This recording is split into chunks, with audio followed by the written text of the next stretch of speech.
Magluto kami ng hapunan. Yan. Diskarte ng mga Bisaya. Ang probinsyano.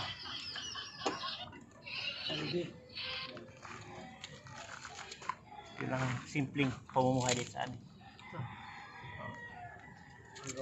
Tignan mo. Iba gasok kailangan, kami hindi. Sanay kami sa kahoy.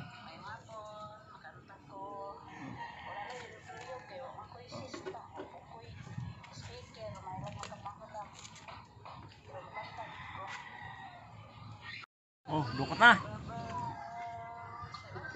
Simpleng ano to, pamumuhay namin.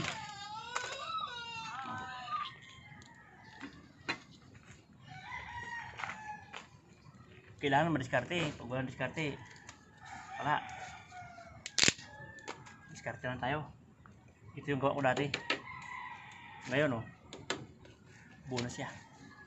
Mamaya pakita ko sa inyo ang luto na yan.